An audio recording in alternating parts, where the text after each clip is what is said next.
All right. Welcome back to the Forfeit Fatherhood podcast, a podcast for fathers by fathers, where we talk about the four pillars of fatherhood, which are faith, family, finance, and fitness. And I am excited again to have a guest with me. I know you guys enjoy when I'm talking on here, but it's always better to have somebody else to share the stage with, so to speak. So I have a guest today, and my guest is Walter. Walter, why don't you tell us a little bit about yourself? Sure. Yeah. 43 years old, living in Finland, dad of three awesome kids. I got a 15-year-old guy whose room I'm sitting here in with his cool LED lights in the background there. I got a 14-year-old daughter, and I got a 9-year-old, my youngest boy. So a set of three, happily married, been married about 18 years now. And yeah, just, kind of in this almost midlife phase of my life right now. So cool phase. But yeah, that's me in a nutshell, I guess. Okay. All right. That's a mouthful though, right? Three kids, a wife, Oh yeah. right? So let me ask you, with the three, because my kids are still young, right? So you got two teenagers, you got a teenage boy and a teenage girl. What is that life Yeah. like? Because I'm on the cusp of it, right? I got an 11-year-old who thinks she's 14. Um, All right. so I Okay. we're getting ready for it, right? She's kind of in that tween Yeah. stage, but what is that like to have two teens in the house? Yeah, it's they're totally different. Like my son about a year and a half ago, like suddenly totally changed. So he went from being, the preteen, like went from being a kid to suddenly an adolescent where just, bit of attitude, just the way the conversation suddenly changes, less kind of less talkative, a little bit more to himself, and just shorter answers. Sleeping, more tired in the mornings, just wanting to hang out more with friends, and just that kind of little more sort of rebellious attitude, like kind of pushing the boundaries and kind of testing it out, how far you can take it and stuff.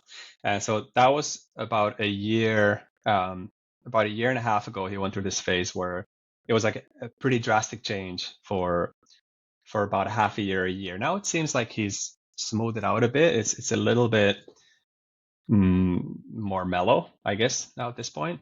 My daughter, on the other hand, has been quite different. Like she hasn't really changed that much yet. Just tiny signs of this kind of teenage stuff kicking in, but very different from my son for sure. And then how do you because I like again I'm trying to prepare myself for it. How do you navigate that? Like when you started to change and you noticed it, obviously that requires you to kind of be a little bit different as a father, but what kind of changes did you feel like you had to make to kind of still be the dad that you wanted to be with this changing kid? Right. Yeah, I guess I was reading some book about adolescence and just how to expect these sort of changes, and I guess I kind of realized that it's gonna be a different time. So you sort of like, and it's the first time I've done it. Like with the oldest one, the first one coming into the teenage years, it's the first time going at it. So everything's new, but I sort of like accepted the fact that this is gonna be a new phase, and I have to like orient myself again to this because things are changing now. Um, I guess a big thing that I've been sort of trying to navigate is the amount of control, because like when they're very little, you have like kind of full control, and they kind of like have you tell them kind of how to do everything, and as they grow up, it sort of starts to come like this, like there comes kind of a tipping point where they're getting a lot more control, you're giving them a lot more sort of leeway, and at this point I feel like it's sort of tipping like that, like you have to give more freedom and you have to give sort of more control while still, you're still their dad, like you still got to be in, sort of set the boundaries and stuff, but it's like the thing about picking battles, like which battles are worth fighting, which battles are worth picking. And I find at this phase, like I have to let go of a lot of things that are just not worth fighting. Like it's easier just to let go of a lot of little things. Otherwise, you're going to have to be fighting a lot, like on a daily basis, kind of about, smaller or bigger things, but like how much do you have energy for? Like which battles are really worth fighting for, and which ones are you going to really kind of, see through and fight through. So that's sort of the battle that I think that's been the biggest, like the hardest part for me, is to navigate that, not to be too controlling, but at the same time not to be too sort of loose, so that because they're navigating, they're figuring out their way. So you can't let them go as like adults at that phase. So that's kind of my thing, where I've been trying to figure that out. Yeah, it sounds kind of like a balancing act, right? Like you're kind of Exactly. just kind of weighing it out and trying to even it out. And I think that's really really important too. Is I think a lot of times as fathers, we're the head of the household, we're the leader, we're alpha of the home or whatever. Um, and it's hard to, like you said, kind of let them start to kind of take control a little bit more, not control of the house, but more control of what they're able to Yeah, do, yeah, what they're able to say, and yeah. how they move inside the house. And I think a lot of times we want to kind of hold on to these reins or hold on to the control. Um, Yeah, but letting go, because you are, in your son's case, raising a young man, right? And he's got to that's start right. to embrace some of those things as well, some of those manhood things. And if you're holding on to manhood for him, then it's going to make it a lot harder, right? Yeah. So I had a question. So with the, and I got girls too, so this is why I'm asking all these boy questions and older son. Oh, yeah, yeah, yeah. That's different. Yeah, yeah. So now that he's older and, like I mentioned, kind of approaching what we would say is manhood just by age, Yeah, are there that's right. some manhood conversations, or I would say maybe rites of passage type things that you're doing with him? Yeah, that's a good question. Yeah, I've tried to be very open in discussion, like because growing up myself, I didn't really have super open discussions with my dad about like relationships or sexuality or just almost anything real. Like our conversation was like around hobbies and more like superficial sort of level, but there wasn't tons of that, like kind of coaching or mentoring or like really challenging me on kind of a deeper or more personal level. So I feel like I missed out on that growing up a bit. Like we weren't as close as I would have liked to be. Like when I was Hmm. growing up in my, let's say, my young adulthood, I sort of realized like, oh man, like we never really discussed these real things that I wish like my dad would have taught me more. So I'm kind of trying to reverse that with my kids, that I'm trying to talk to them very openly, still trying to discern that like age appropriate, like when is the right time to talk about what.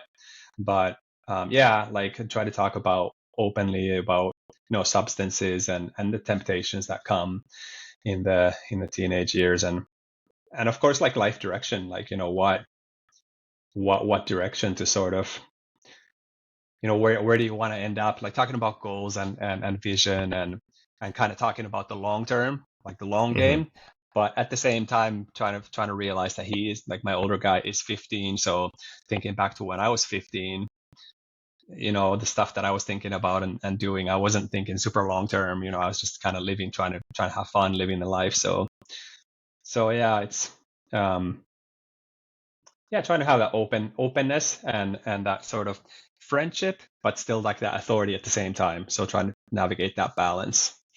Yeah. Do you find yourself kind of doing something similar with your daughter? She's obviously not as old as him, but she's pretty close.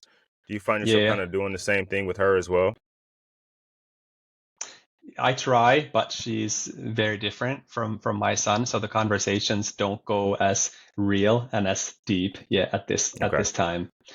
So she's a lot less kind of talkative. She's more sort of reserved in her nature. Whereas with my older guy, he'll talk about anything. So it's as far as I'm kind of willing to go. He's willing to go there.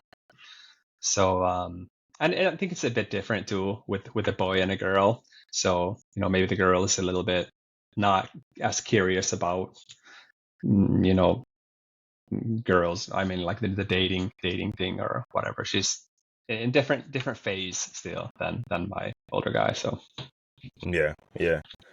Yeah.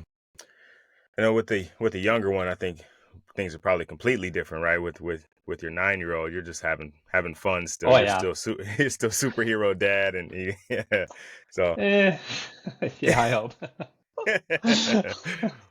right, my dad can do Yeah, anything. Yeah, yeah. That's yeah, what I think. That's funny. I think that's where my 9-year-old is starting to like get to a point where she's like, Yes, I'm still superhero dad," and she thinks I can do anything, but she's starting to be a little bit more yeah, realistic about stuff. Like, yeah, yeah, dad's probably not going to lift this car up, so we probably should stop playing. You yeah. know, she's starting to get a little bit more real about the things that I can and can't do. Um, Yeah, but yeah, but but she's still in the very fun, like loving, cuddly kind of phase of her life. Like my older one is starting. I could feel her starting to pull away from wanting to like snuggle up next to me on the couch when we're watching the movie. She wants to kind of sit off to the side and have her own space. And yeah, just for me navigating that myself, right? Because she's gonna figure it out, right? But for me, yeah. noticing her kind of pulling away a little bit, I'm like, okay, I've got to Right. find I've got to find now as a father ways that I still can be impactful and still get all of the same fatherhood duties done as she starts to grow and pull away. Um, and I don't say pull away like she's trying to get out of the house, but like she's growing, she's maturing, and she's not gonna want to be underneath my little one still holds my hand when we walk in the parking lot. Right? Like she Yeah. immediately when we get out the car, she's looking for my hand so we can walk into the store. And my older one's like, yo, I Yeah. don't want to hold you. I don't know. Why are we holding hands? Why are Yeah. we? Yeah. My girl still does that. She's 14 and we kind of like link arms and we walk together. So she's cool like Oh that. man, that's super Yeah. cool. That's It's super nice. cool. Yeah. Okay. So we've been talking about on the podcast for the last few episodes, this whole idea of work life balance, and I don't even like to say work life Mm. balance. I like to refer to it more as work life harmony, or maybe even work life integration. But I Yeah. know that's something that you have a good deal of experience in as a coach and as a mentor. Um, well, let's do this. I know that I had to overcome it myself. Just this whole Mm. idea of balancing work and life, right? Like I honestly didn't even Yeah. know that I wasn't doing a great job of it. I always say I was very intentional about the time that I had with my family, but until COVID shut down work, I didn't realize how much time I really wasn't spending with them. You know, Mm. I was giving them quality time, but the quantity of time that I was spending was very low. Right. And so I made a change immediately when I realized it. But again, this is something that I've heard from guys that, it's this constant struggle. Um, so maybe let's do this. Yeah. Well, tell us a little bit about what you do with guys or with fathers that are struggling with work life balance. All right. Yeah. So I'm studying to be like a work-life coach. In Finnish, we call it sort of work coach, but in English, there's not exactly I haven't found the right term for it. Yeah, I think in England they call it like work counseling or work coaching, but it has a lot to do with like work and life balance a lot of times. So let's just call it that for the moment. So work-life coaching, and yeah, really it's about finding balance, like you said, between your the well, many things. I mean, what happens at work, for one, you can look at that. Um, how like intentional is your work? And it so depends on what you do. Like, we look at with, if you're 9 to 5, it's going to be a different thing than like an entrepreneur who's going to be like kind of 24/7, or it depends a lot. So we would in the coaching, we would look at kind of the content and of course like vision and just the balance, how well things are working there. But yeah, like I saw this thing recently on Instagram, and I've seen it before, but it's just this thing where wealth is not just about money, but like wealth is about you can be wealthy in relationships or hobbies or health, and then maybe money, and there's like many different things. And I guess my sort of thing would be that I would encourage people towards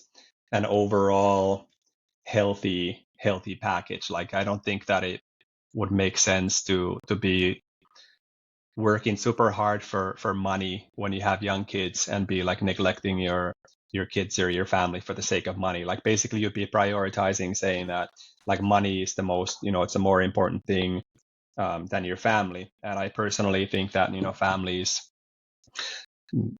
I prioritize the higher. Like I'm a believer, I'm a Christian myself. So my priority list is sort of like God first, then my family second, then my work, and then my, hobbies and sort of like it flows down like that.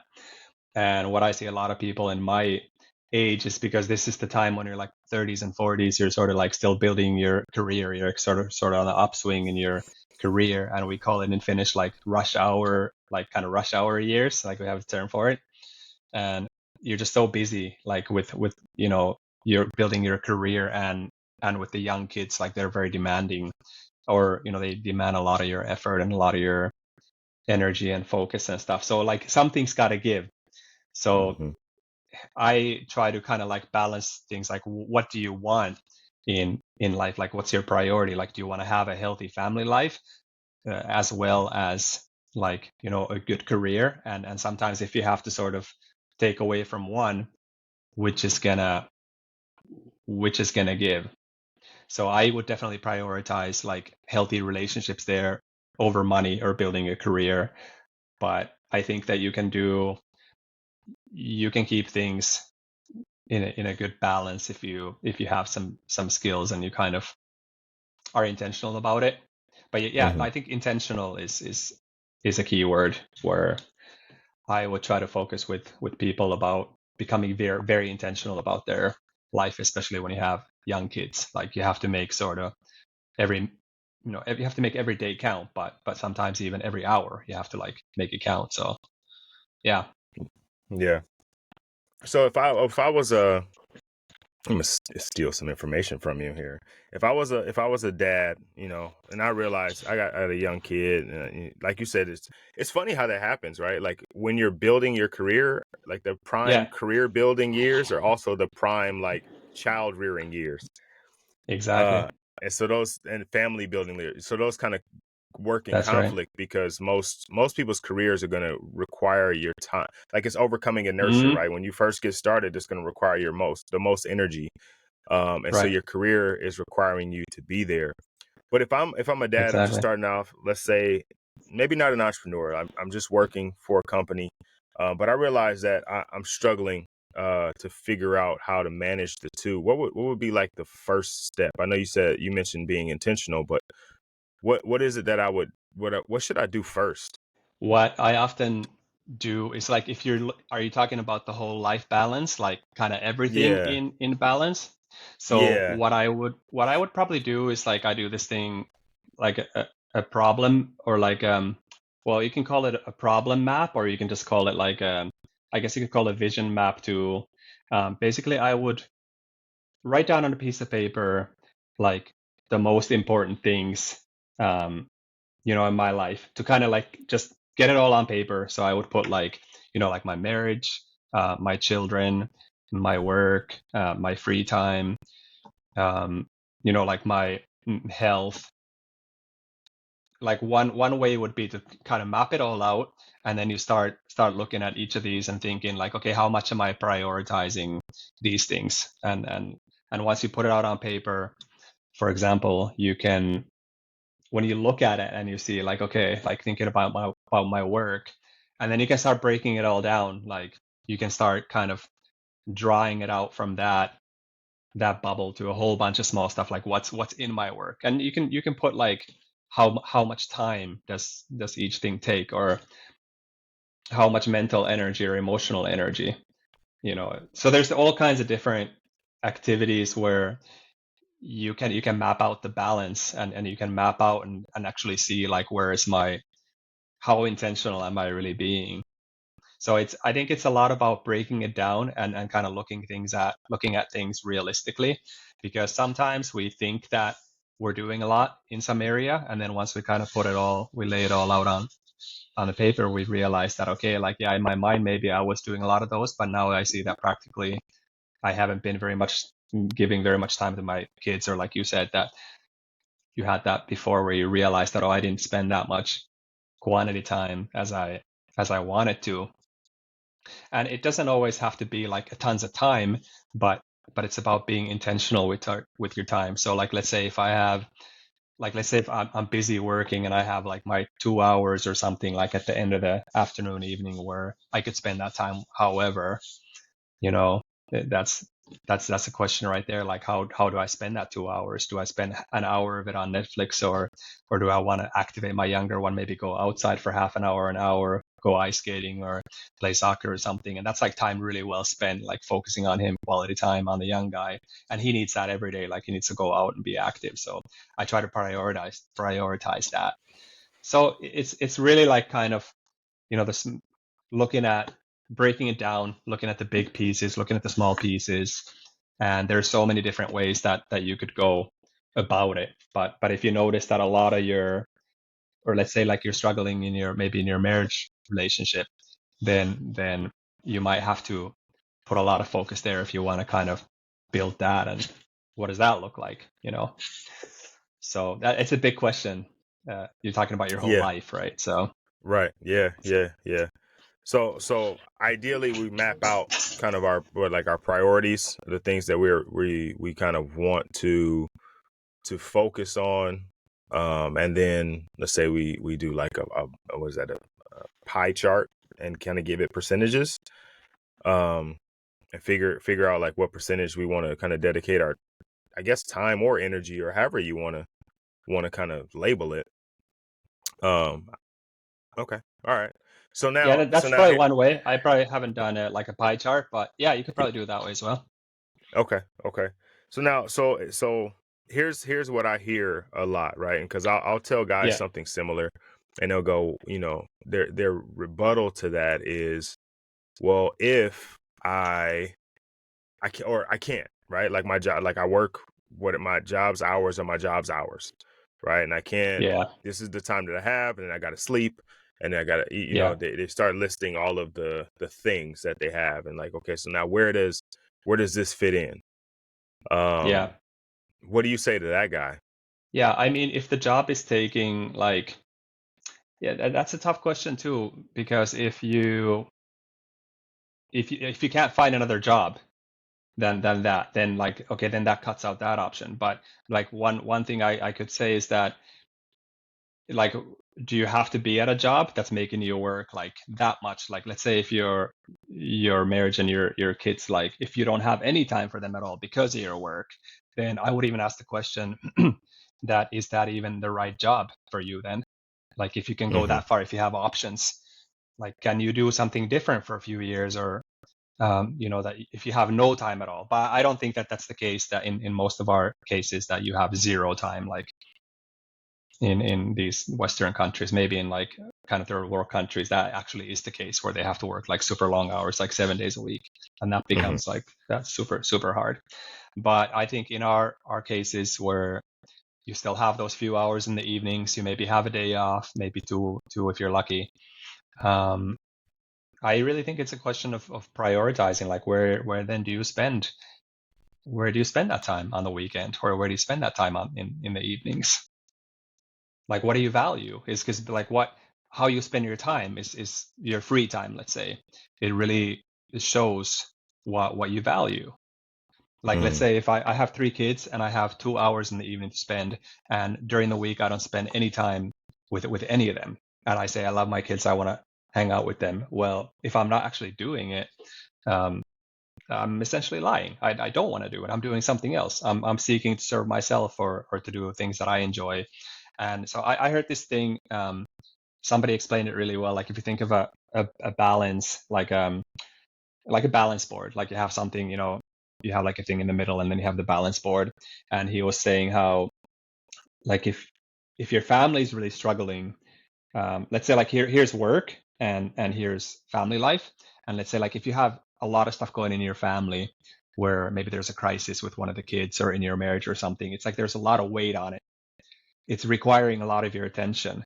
Then what you need to do is you need to move that balance point from the middle towards that thing where more weight is, to kind of like level it out. So Mm-hmm. there are times when your kids are going to need more of your attention, and your wife, your spouse is going to need more of your attention. And for me, I try to make that happen, like at all costs. Like if I can swing that way a bit to balance it out, that's going to pay me back like a good return in the long term. And then there's going to be times in when your work life is there's a lot going on there. You really have to focus that. So you can kind of, like, if the overall situation allows it, you can sort of shift that balance that way. So it's kind of like balancing it out again. So I think there's different seasons for different times when you need to focus on something like extra hard. And then, like, where do you take that time and that energy from? um, I noticed as a dad of young kids that a lot of my own free time, or my hobbies, or things that I used to do as a single guy, like I used to maybe play video games or something. Like, I don't do any of that. Like, I'll read, I'll do stuff, from I'll go to the gym. I'll do some stuff, but like my own time is cut very short during the times when the kids are super young, and the wife needs help with that, and the situation demands it, if I want to focus on a healthy family, which I do. So, but now it's already getting easier. Like, my older kids are already growing up, so it's like there's less weight and there's less strain, and things are a little bit easier, like in the relationship with my wife as well. Just overall, it's a bit easier now, so I can again like give some more effort and focus in other things as well. Yeah. So If that makes sense. that balance point that initially would be in the middle of like a seesaw or a scale is Mm, is is representative of your focus, of where you're focusing your yeah, attention. Because I guess initially when it's first balanced, you're focused on being in the middle, right? Just like you want a yeah. equal amount of work and family. But then as things get tossed on, you're shifting, or you're sliding that over a little bit to change the leverage. Yeah. That's the Okay. idea, but Okay. it doesn't always work with time, like 1 hour to 1 hour. But it's like Right. sometimes if I can give half an hour of dedicated time to my young guy, that's good for the day. But then sometimes I might need to spend like 3 hours talking with my wife through difficult stuff. Like, eh, and sometimes at work I need to put in extra hours. I need to work overtime to get that project or that thing done. So it's always like the situation is always like living. It's never like, what's it called? It's dynamic. So you're always Hmm. adjusting. Like almost every day you're adjusting, depending on what kind of work you do and what's your working hours like. But I think about it like every day. I try to be intentional with how I spend my time, and what should I be doing to be helping my family to prosper, and to still be doing my work well, and all that stuff. So yeah, I think it's responsibility. Like, as a man, um, you just got to be responsible, and kind of take it seriously. Like, you can't goof off, and you're raising kids, like you're setting them up for their future, and these years are crucially important, like how you spend those first, or the years when they're, especially when they're little, but even to like teenage years. um, it's important times. Then once they're out, so quick, you have more time to do all kinds of other Yeah. stuff. Yeah. Yeah. You know what? When you talk about it, and I hear myself talking about it sometimes, and I'm listening to myself talk, and it's like, man, that sounds like a lot of work, right? Like Yeah, the yeah. managing all that, and I've heard guys say that to me too. It's like, man, it sounds exhausting to manage Right. all of those things. Do you have any remedies for guys that are exhausted trying to Mm, navigate it? Like, well, are there maybe some? I know we mentioned like hobbies and things like that, where maybe yeah, you take some time to yourself to do some things you enjoy. But do you have any suggestions for that? yeah. Like, you got to take care. I mean, if you're busy with a lot of responsibilities, and let's say kids and family, like, you gotta take time for yourself to take care of your own mental or emotional, physical well-being. Hmm. If I don't take out my own time, which is not much, but like, let's say I try to go to the gym or run like 3 times a week. um, that's not like that much time, but it's crucially important time. Or for me, I'm a bit of an introvert, so I'll like to like listen to my own music, or read and journal, and just kind of think. And I noticed that I need to take that time for myself. Like, I have to say, like, okay, now I'm gonna need this morning or this evening to do my own thing. And if I'm trying to be nice and give away from that time when I need to be charging my own batteries up, that backfires. Like, yeah, I'll Mm. be nice. I'll hang out with the family more. I'll be there even more to serve them. But I'll kind of I'll run on empty, and then I'll get pissed off, and then I'll sort of explode because I'm drained and I don't have any more to give. And like if I go over my own limits, that backfires. So I've learned that, um, and I think it's a matter of like when you grow up, you learn to know yourself more. Like you learn to know what kind of feeds your energy and like what sort of charges your batteries. And I've identified a lot of those things for myself. So I hold to those, and I need to, because then I can be a much nicer guy, around the house, and nicer husband, better dad. So yeah, whatever those things are for you, like whatever gives you life personally. And we're so different. Like I love to run. I love to work out, just preferably by myself with music in my ears and just go for it. I like to read. I like to just like think, journal, plan, like do all kinds of stuff. So whatever those things are to you that are life giving, do them. Put them on the calendar. And yeah, otherwise it's gonna backfire. Yeah, yeah, I hear that. Now, I do have a question for you, and something you just said is like knowing yourself. Was that something Yeah. that kind of you just already did, or was there some work around that you had to kind of figure Mm. out who you are and what you want? Was that again just something that you already knew, or you had to kind of discover? Yeah, I think it just happens with time and how self-reflective you are. I journal quite a bit, so I learn about myself when I journal. Like this, I think Marcus Aurelius said that journaling is putting yourself up for review. So when you write down stuff, you're sort of like, you read what you wrote and you're like, oh, do I think this way? And you're sort of like putting yourself up for review just for yourself. And so my journaling is kind of self-reflective, where I think about what I've done, what thing went good, what didn't go good, what do I sort of learn from it and take it to the next day or the next week. And it's interesting to read your journals back like a year ago or something and see that, oh, I thought pretty different, even a year ago, or some kind of ways of thinking.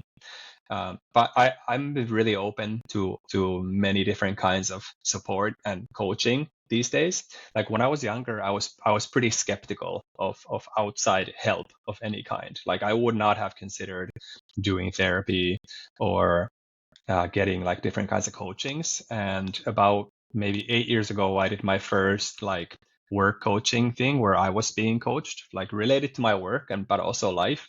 And at first, I told my wife like let's see what comes of this. I'm not expecting much. And then afterwards, like when I had the session, I was like, oh man, that was amazing. Like it blew my mind. Like some professional just asking you certain questions to kind of like you know pick your brain.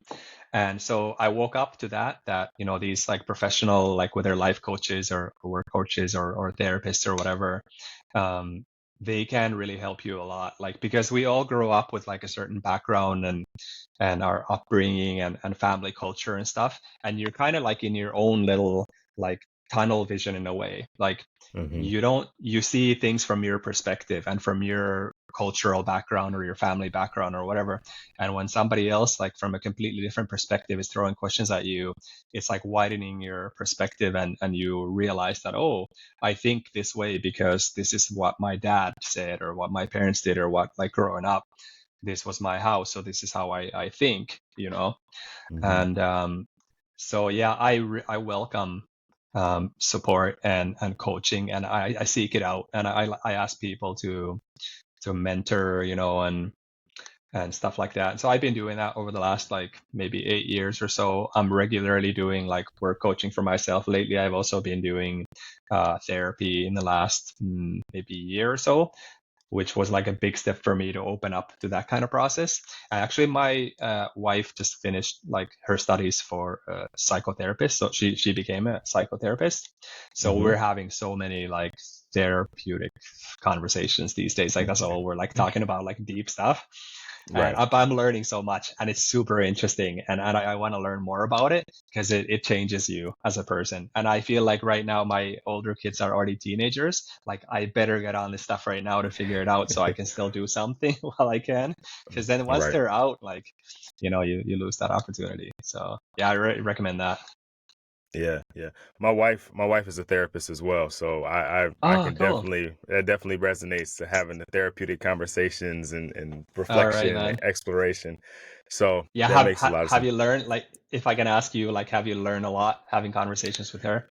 For sure, for sure. I think as she cuz we've been together since high school, but Wow. the trajectory of her career and her becoming a therapist and me just being around and her exploring different things that she's learned. Like she doesn't do therapy on me, you know what I mean? Yeah, But yeah, but yeah, yeah. just you talk a certain way when you're a therapist and you're That's introspective right. and you ask certain questions a certain way and she's got she does what do they call that? It's a certain type of interviewing, like the way she asks her questions, and I'm like, okay, I know what you're doing here.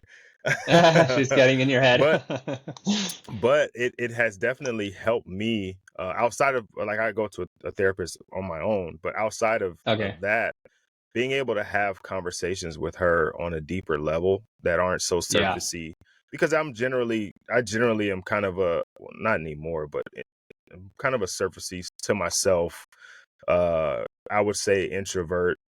If I'm not around the Right. right people, I'm very, very quiet, very observant. But Yeah. because of her, I take that time and where I'm quiet, I'm learning things about myself. I'm listening to myself. I'm paying attention to how I'm showing up in a room, and all that kind of stuff that where I probably would just be saying, doing, acting, however, without any Right. awareness. And I think that part is really cool to having her as a therapist. And I think and it's really cool too to Yeah. watch her with our children and how she interacts with them and how she because she works primarily in the schools, so she works primarily with children, and Cool. so her navigating her parenting and how she talks to them and how she is grooming them and raising them is really really cool to see. That's awesome, man. That's super. That's a bonus for you, like having a therapist wife, like helping to raise your kids with you. Yeah. Because it's you are very intentional in asking the right kind of questions and sort of setting them up in a good way. Like if you weren't having those kind of real conversations or intentional conversations, I think you miss a lot and kids will miss a Mm. lot. But her being trained, and same as my wife as well, I see that my wife doing that too, like being intentional with the questions and trying to sort of, yeah, like you said, like groom in a certain direction. So I think Hmm. that's super helpful. Yeah. Yeah. So you mentioned a little bit childhood, and then we hear childhood trauma and all that kind of thing as something that shows up later in life. But just childhood in general, the way Sure. you were raised is huge. And I heard someone say this the other day is that I'm trying to do my best as a father because I'm responsible for someone else's childhood. Um, Oh and wow. so, yeah, and so that really hit me like, oh man, like, because people you deal with on a daily basis as adults are like complaining about their childhood traumas or complaining about, things that have happened in their child, or maybe not complaining, but just saying, my childhood, this is why I am the way that I am. And when you Right. look at it as parents, we are responsible for how they are going to use that term later on in life, right? When they say my That's true, childhood man. is going to be a good one or a bad one, depending on what we do in these next, I don't know, 18 years or so. Um, and so I was your Instagram account is raising potential. What Yeah. is how did you come up with that name?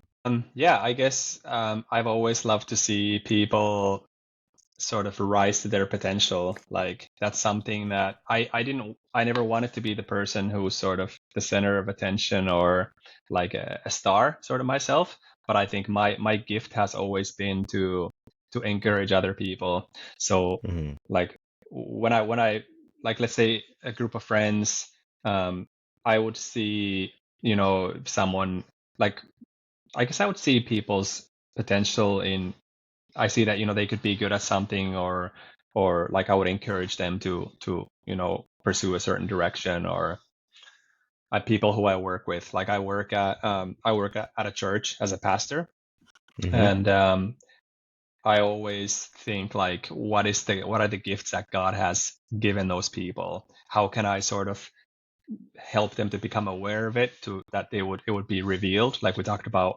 self-awareness earlier here. How can somebody become aware of the giftings and the calling or whatever like God has put in them? And if I can in some way encourage them to find that and to take steps in practicing that and going forward with that, that makes me super happy. Like I love to see when people sort of step into their gifting or their calling. Like let's say if somebody is like an aspiring musician, but they're super shy or they're scared or some for some reason they're not quite going for it. I would be the guy who would, like, if I see that, I just try to encourage them all out, like whatever ways that person would need to kind of draw out that potential or to encourage that in others. So yeah, this my Instagram thing started about a little over a year ago when me and my older son, we started making these motivational posts, kind of trying to encourage people, just trying to sort of help people to find their potential. And it sort of has started from there. But really, I'd say that's kind of my life mission. Like I feel like I feel like I've always been doing that. And that's what I want to do with my life, is I want to help people to find their potential and to raise it. And I guess something that sort of hit me about a year and a half ago when I started the Raising Potential thing was just this thing that I heard about horses. Well, there's a couple things, but one thing was about horses, that somebody said that a single horse is capable of putting out 2.5 horsepower. And so I was Googling it, and I'm not sure how they figured out like horsepower or how much it is, but just this thought that a horse can actually put out like 2.5 horsepower. And then I read another thing that in your average workplace, people use only about 40% of their full potential that they could be using in the workplace. And it has so much to do with how the surroundings and maybe their position, maybe the leadership at work, like just the surroundings and things affect, and their internal, like their sort of self-talk or their own identity, that they're only working to like 40% of their identity. So like all of us have way more potential than we're using and that we're tapping into. And then like those kind of like heroes in the world tap into it more than like the average person does. But I think everybody has way more potential than they're tapping into and using. And that's a waste. Like, you live 30 years of your career doing something less than what you could be doing. And you could be serving more people, you could be serving your family better, you could be doing so much more. But for whatever reason, it's like quenched and is limited. So that's really what that account is about, and then what my sort of vision is to help people fully tap into it and raise that potential that they think they had, because they're capable of like 2.5 times what they thought they could do or be. Yeah, I like that. I like that. That's funny. My athletic training company is potential for performance. And the whole Yeah, idea was to be able to take athletes, because that's all I work with is athletes, to take athletes who have potential and cool. turn that potential into performance, right? From what is Right. possible to what is actual. And so Exactly. you're absolutely right, though. I think we all are. Maybe that's the human condition, right? Is we don't Mm, push as far as we could push, right? Like yeah. we're using we're using 1 horsepower when we're capable of two, Yeah. and Yeah. because it's safe and it's comfortable. But there's so much more for us to give of ourselves to others. That's right. Yeah. So I And was looking. sorry. Go ahead. No, go ahead. Yeah, I was just gonna add one thought to that. And so much of our potential is unnecessarily limited to that. Like if you have the right coach, he can see that potential in you and he can draw that out and he can push you that direction where you don't have the capabilities and the skills and the mindset to see it. But like if you think of any professional sports person, no matter what area, they always have a coach, and the best one always have the best coach. So it's like that coach is able to draw out that potential in sports. So my thinking is like, why not use coaches for your life? Like your life in its entirety is much bigger than your job. Like let's say you do even professional sports, and you have like the top performer coaches for your professional sports, why don't we use coaches for our life and the most important aspects of your life, like your family or your marriage or your relationships, or just the balance? Because so many people are burning out, and they have things out of balance. They might be amazing at work, but they might be kind of sucking at home, and things are falling apart there. And then the big picture ends up being like their life is cut so much shorter in their full potential because they completely messed up one area. So I think this kind of coaching should be used more widely in like all areas of your life, and that's what I'm striving to do for myself. Is I want to be coached in every area, so that I become like more versatile and not just focused on only work or only marriage or whatever, but the whole thing. So Yeah, I think it has a lot to do with how we look at it, right? Because we work for companies, or we'll do certain jobs, and even for my career, like we have to get a certain amount of continuing education credits every year or every couple of years, and that's because the company wants you to continue to get better at the job that you do, right? They're trying to continue to cool. increase who you are and what you're capable of doing. And then we get to our family Nice. and we get no continuing education credit. Like we don't do, Exactly. we don't do anything to improve. We don't seek out, or most of us, right, don't seek out what we Yeah. need in order to get better. We're just kind of like, all right, it's gonna happen. This is gonna be the year. 2024 is Yeah. coming. This is gonna be the year. Yeah, But with yeah. no substance to support it. So Exactly. I 100% agree with you. All the best in the world at any particular thing have had someone in their corner coaching them, guiding them, leading them.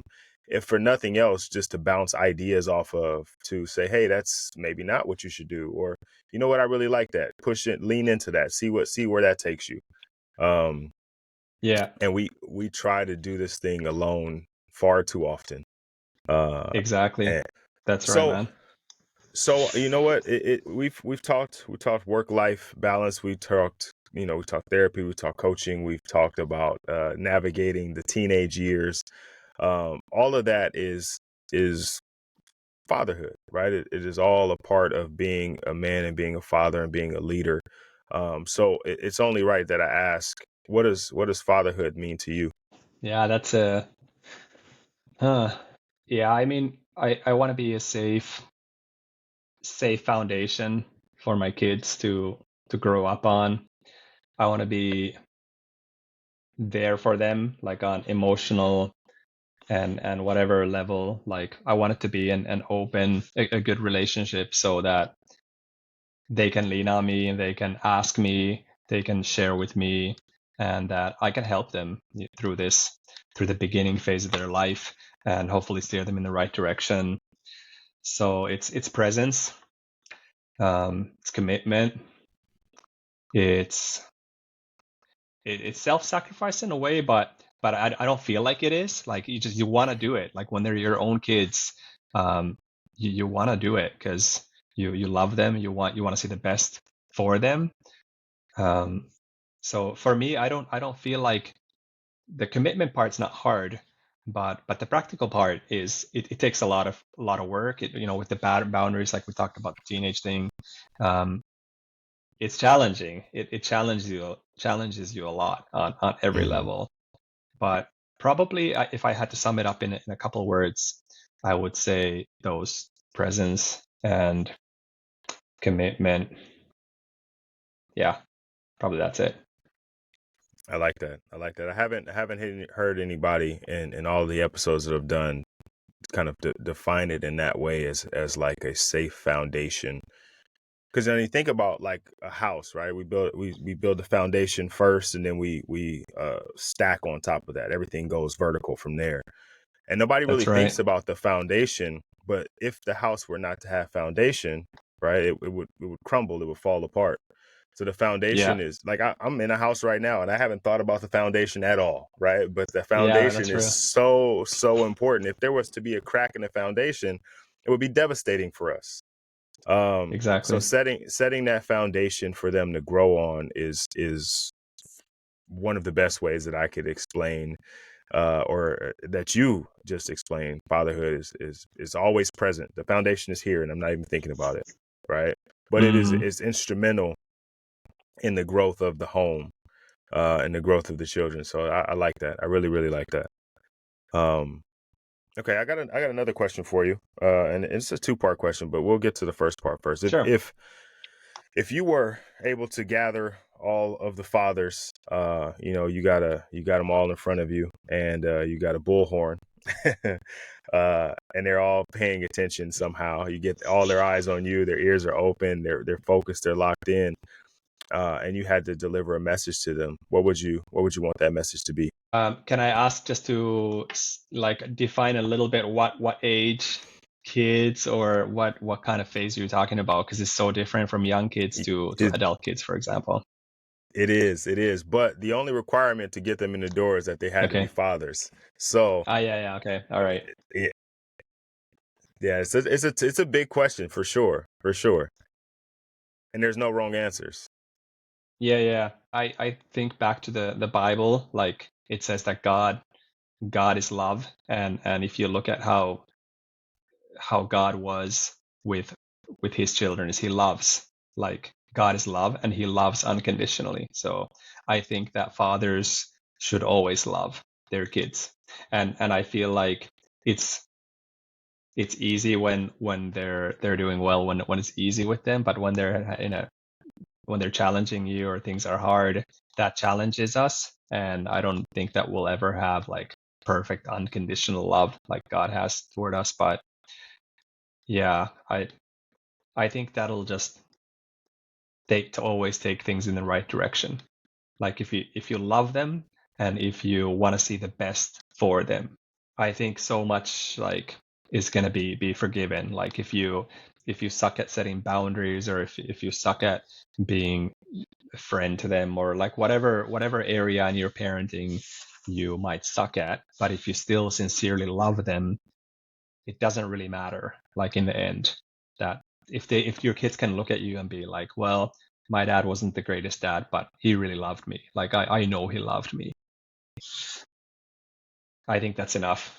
Because I think that'll also make you, if you love them, it'll also make you work towards becoming better as a dad, and supporting them and helping to arrange their lives in a positive way. So yeah, that's what I would say. I agree with you. I agree with you. I think that's a very, very powerful stance to take, because if you love them, all the other parts kind of naturally you want to work on because of your love for them, right? It helps you to take care of. It becomes your motivation. It becomes your Yeah, encouragement. It becomes your why. It holds you exactly. accountable. And so I think that's awesome. Okay. Second part to that question now is if you were to gather, and this is a smaller venue, you don't have, thousands of millions of people. It's just three. And those are your children. What do you want them to hear? Oh well, what I want them to hear in Yeah. can you say that What again? message? Yeah. What message? So, okay. We're on the podcast, and so let's say they don't listen to podcasts now, but let's say 10, 15 years from now, they stumble across this Mm, podcast. Like, oh, dad was on the podcast. And yeah, they get to the end of it, and now it's your turn to give them a message, that's something you want them to hear. yeah. I would say that I love them, and even if when I'm angry, and if I'm frustrated, or if I'm feel like I don't care, or I don't love them, I do, and I'm trying to do my best from my upbringing, where I came from, who I am today. I'm sincerely trying to do my best. And so I hope that translates. I hope that they feel that. I believe they do. And yeah, I think that's all I would say. I think that's what I would say, like on my deathbed. Like I don't have any, I wouldn't leave them with any goal or any vision, like, oh, you should do this, or you should aim for the stars, or you should do something like that. Like I would want them to just basically know that I love them, and then that'd be good. Yeah. I think that that's something that we all want to know, is that we're loved, right? And so Mm, them listening to this podcast years from now, whether you're on your deathbed or not, you're still hanging around, and just to hear you say that you love them and that you're doing your best, I think is like you said, more than enough. I think that fills a person's heart, to know that somebody is doing all they can to be all they can for them. And I think Mm. that's awesome. Okay. All right. If the guys that are listening, and there's a couple ladies listening, if the ladies are listening, I guess as well, and they want to reach out to you, what is the best way for them to do that?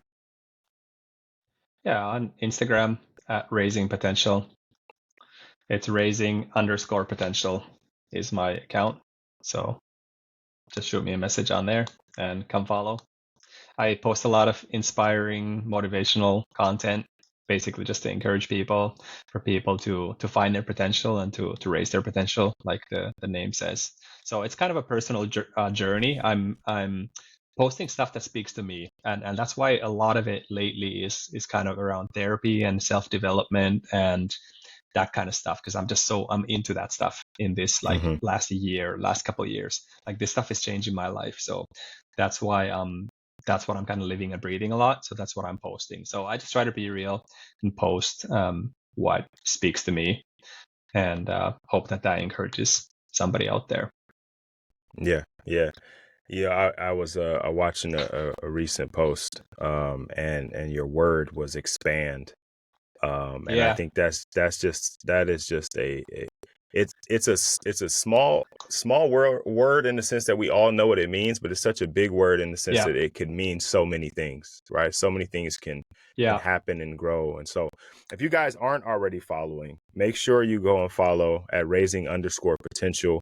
Um, Great content, great information, motivational, inspirational, like just something that you need on a daily basis to kind of, keep you going, inspire you to do the things that you said you were going to do, even though you don't feel like doing them in the moment. Yeah, that's right, man.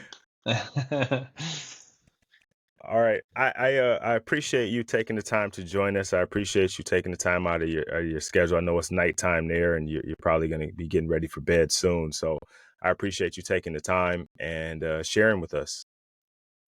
Hey, thanks so much. It was a cool experience and a pleasure to talk with you a bit more. And I would say the same about your podcast, but people who are listening to this are already on there. So to follow you and check it out and get the good motivational and inspirational stuff on fatherhood. It's an awesome thing that you're doing. So props to you for that as well. Keep up that awesome work, man. All right. Thank you. Thank you. I'm just trying to do my part, right? Trying to be a willing vessel and share what I can share to inspire fathers to be all that they can be. And so I thank you for coming on, because what you do and who you are is an inspiration. And so we appreciate it. Cool. Thanks, man. Likewise. All right, brother. Have a good day, All and right, man. I will talk to you soon. Awesome.